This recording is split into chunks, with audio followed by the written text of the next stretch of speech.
Telangana PCC అధ్యక్షుడు మహేష్ కుమార్ గౌడ్ చేసిన వ్యాఖ్యలు రాష్ట్ర రాజకీయాల్లో మరోసారి దుమారం రేపుతున్నాయి. మాజీ మంత్రి హరీష్ రావుపై చేసిన వ్యాఖ్యలను తీవ్రంగా ఖండించిన బీఆర్ఎస్ నేతలు వెంటనే బహిరంగ క్షమాపణ చెప్పాలని డిమాండ్ చేశారు.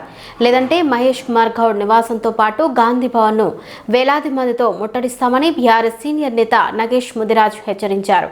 కుటుంబ సమేతంగా ఆలయాలకు వెళ్లే హరీష్ రావుపై నిరాధార ఆరోపణలు చేయడం సరికాదని, తెలంగాణ సంక్షేమం కోరుకునే నాయకుడిపై ఇలాంటి వ్యాఖ్యలు బాధ్యతాయుతమైనవని కావని ఆయన పేర్కొన్నారు. మహేష్ గౌడ్ గారు, మీరు అసలు పీసీసీ ప్రెసిడెంటా పాతాల భైరవుడా అర్థమైతలేదు. మనం ఏ యుగంలో ఉన్నాము? ఈ కాలంలో కూడా శుద్ర పూజలు, చేతబడులు, అసలు ఏమైనా సోయున్నే మాట్లాడుతున్నావా? సరే, మీ సహచరులు కొంతమంది మాట్లాడినంటే నువ్వు వాళ్ళని వారించాల్సింది పోయి ఒక పీసీసీ ప్రెసిడెంట్ హోదాలో ఉంటా ప్రెస్ పెట్టి క్షుద్ర పూజలు జరుగుతున్నాయి. అసలు మనం ఏ యుగంలో ఉన్నాం? ఆధునిక సాంకేతికతో ప్రపంచం ముందుకు పోతుంటే ఇంకా మనము క్షుద్ర పూజలు, వర్షాలు పడద్దు, ఎవరైనా పూజల కోసం అసలు ఆ సాంకేతిక యుగంలో ఉండి మనము కొంచెం ఆలోచిస్తే మనం అప్పుడు త్రేతాయుగంలో కూడా అసలు రాక్షసులు వర్షాలు పడొద్దని ఎవరు అసలు వర్షదేవుని ఆపేంత దమ్ము ఎవరికైనా ఉన్నదా? కొంచెం సోయిని మాట్లాడు.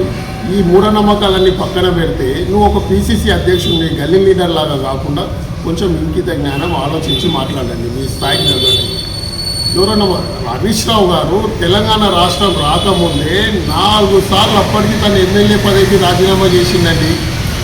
తెలంగాణ రాష్ట్రం రావాలి, తెలంగాణ రాష్ట్రం సుభిక్షంగా ఉండాలి, తెలంగాణ రాష్ట్రం వస్తే రైతులు, ఉద్యోగులు, విద్యార్థులు అందరూ బాగుపడతారనే ఉద్దేశంతో తెలంగాణ రాష్ట్రం రాకముందే 4 సార్లు పదవికి రాజీనామా చేసింది.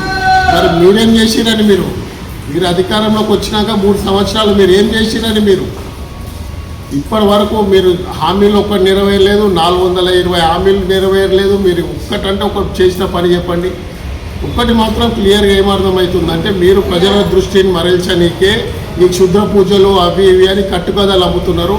మీరు చెప్పేది ఎవరు కట్టుకథలు నమ్మడానికి తెలంగాణ ప్రజలు సిద్ధంగా లేరు. వెళ్ళని గుడి లేదు రాష్ట్రంలో.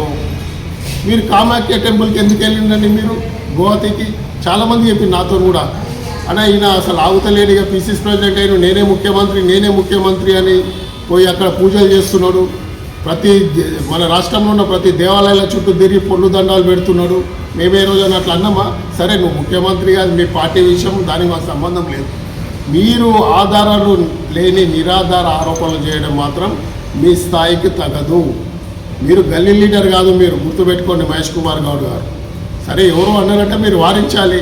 అరే, కనీసం నీకు కొంచెం అవగాహన కూడా లేదు. మొన్ననేమో క్షుద్ర పూజలు అంటావు, నిన్న చేతబడులు అంటావు.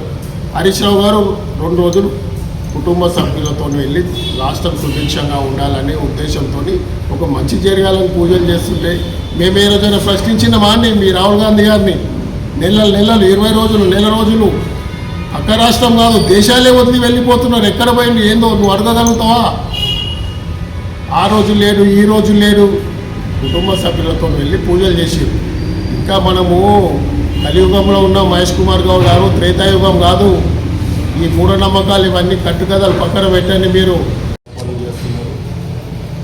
మనము కలియుగంలో ఉన్నాం. ఇంకా రాక్షసులు, శుద్ర పూజలు, అసలు ఏ యుగంలో ఉన్నామో కూడా అవగాహన లేకుండా అవగాహన తెచ్చుకొని మాట్లాడాలి.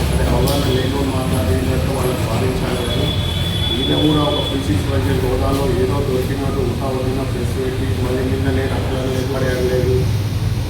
ఆధునిక యుగంలో ఉన్నాం. సాంకేతిక ఈ మూఢనమ్మకాల ద్వారా ఇటువంటి మాట్లాడే ముందు సోయి తెచ్చుకొని మాట్లాడాలి. మీ 3 సంవత్సరాలు అవుతుంది, మీరు ఇచ్చిన గ్యారెంటీలు ఒక్కటి అమలు చేస్తలేరు. మీ వ్యతిరేకత పాలనని కలిపి రోజుకు ఒక ఇష్టం వచ్చినట్టు ప్రజలను సైడ్ ట్రాక్ తీసుకుపోయి ప్రజలని ఆలోచనని వాళ్ళని సైడ్ ట్రాక్ తీసుకుపోదామనే ఉద్దేశంతో ఇలా మాట్లాడతాం. ఇది మంచి పద్ధతి కాదు. సందర్భంగా మహేష్ కుమార్ గారికి తెలుసు.